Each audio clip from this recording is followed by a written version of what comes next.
السلام علیکم ملګرو، امید لرم چې تاسو ټول به روغ جوړ او خوشحاله یئ. نن دا ویډیو بل څوک مه ګورئ، صرف د پی ټي آی ورکرو دپاره دا زموږ ورونه دي، په موږ ګران دي، په موږ محترم دي. هغو دپاره وایم چې خیر نن مې 2-3 منټه واورئ.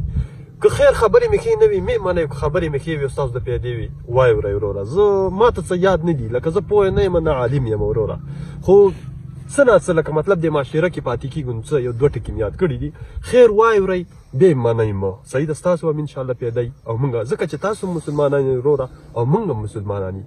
ګوره زه به ته پیله پوینټ دا بیان کړم که نه، که تاسو سیاست کوئ نو داسې سیاست وکئ لکه ریحان زیب شهید چې څنګه سیاست کړی و، چې په هغه پسې نن د هغه سختترین مخالفین چې کومه دی هغه جاړي. ولې چې هغه چاته دُخ درد نه ورسولی، هغه چې تنقید هم کړی و په داسې دایره کې کړی و چې لکه مطلب به د خولې نه کله غلط الفاظ نه وي استعمال کړي. نو زه پی ټي آی والا ملګرو ته وایم چې ګوره تاسو دا دې کوشش لکه تاسو دا سوچ دی چې موږ په حق یو، زموږ لیډر په حق دی، دقسې زما هم دا سوچ دی چې زم په حق یم او زما لیډر هم په حق دی. لکه په خپل سوچ کې تاسو هم صحیح یئ، زم صحیح یم، نوره پته الله ته دی چې صحیح څوک دي او حق څوک دي که نه. لکه دا خو نه زه فیصله کولی شم او نه ته کولی شي، زه یم زه په حق یم، ته زه په حق یم. ګوره ما ته دواړه په خپل ځای صحیح ده وروره.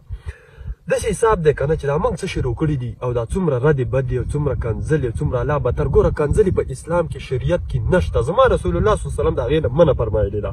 کنځلې ګوره که زموږ جی آی ورکرې کوي هم غلطه کوي، که د پی ټي آی والا کوي وروره غلطه کوي، ځکه شریعت کې نشته. چې یو شی شریعت کې نشته تاوان دی، نو بیا کنځلو کولو ته څه حاجت دی؟ که یو سړی سیاسي نو هغه د ریحان زیب غونته کې سیاست وکړي، بس دقه هغه لپاره ریحان زیب ژوند دې سټډي کړي، هغه ته به بیا پته ولګي چې سیاست څومره محسوس شی دی. بل خبره په دې 13 ورځو کې ما په خپله ویډیو باندې هسې کمنټ چې کول، په دې کې ماته یو ملګري کمنټ کړی و که نه، د پی ټي آی والا یو ورکر هغه ماته یو کمنټ کړی و، بېادبي دې معافي، ډېر په معذرت سره زه دا الفاظ شریکوم.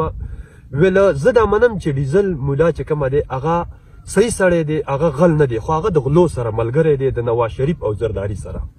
دقه الفاظو کې دا کمنټ لیکلی و. صحیح ده، پیله غلطي خو ده په دې لیکلو کې دا کړې وه چې نواز شریف او زرداري ته صحیح نومونه ادا کړي وو، خو چېرته چې زما د لیډر نمبر رالی مولانا فضلالرحمن صاحب نو هغه ته غلط نوم ادا کړی و.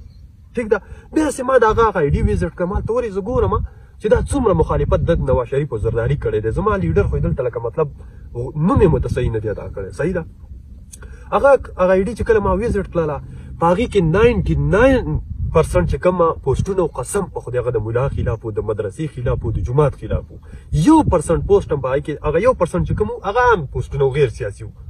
1% پوسټ هغه په سلو کې چې کوم دی د نواز شریف او زرداري خلاف نه و کړي.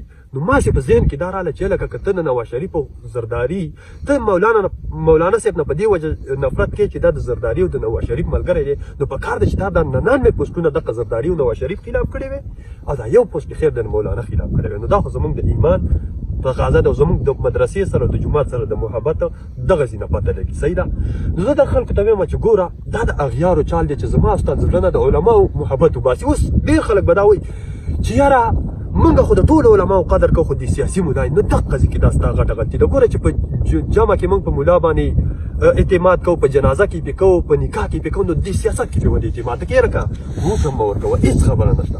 خو د الله خاطر وکړه، په خپل ځان رحم وکړه، په خپل قبر رحم وکړه، په خپل ژوند رحم وکړه، چې په دې ملا پسې دا بربادي مه ووهه. دلته چې دا کومې فرشتې ناستې دي خولې نه کوم الفاظ هم روباسې که نه افغانستان ور کېږي.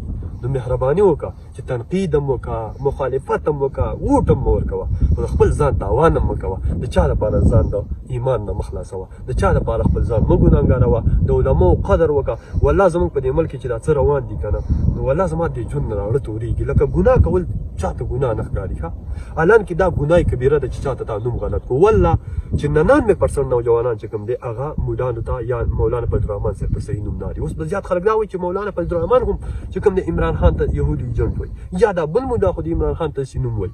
نه وروره، چې څوک هم غلطه خبره کوي موږ د هغې خلاف یو. صحیح ده، غلط نوم کوي عمران خان صاحب ته څوک وایي، او که نواز شریف صاحب ته څوک وایي، او که زرداري صاحب ته څوک وایي، او که بلاول صاحب ته څوک وایي، او که ایمل ولی خان صاحب ته څوک وایي، او که مولانا صاحب ته څوک وایي. غلط نوم کې ګناه ده د هر چا لپاره، دا نه چې صرف د مولانا فضلالرحمن صاحب لپاره. نو مهرباني وکړئ نوجوان نسله، ټیک د ووټ هم مه ورکوئ، سپورټ هم مه کوئ، او کم از کم د علماو پسې ردې بدې مه ووایئ. والله چې په هره مدرسه کې د پسې دا لاس پورته کېږي. زه ډېرو مدرسو ته چې تللی یم چې په هغې کې دقه نسل ته دا څوک چې په علماو پسې کنځلې کوي دغو ته خیرې کېږي نو دا خیرو نه ځان وساتئ نور سپورټ دی وروره چې د چای کوئ ویې کوئ خو د علماو قدر وکئ دا علما د دې معاشرې د دې وطن او د دې نوجوان نسل خیرخوا دي بل څوک ګورې خیرخوا نشته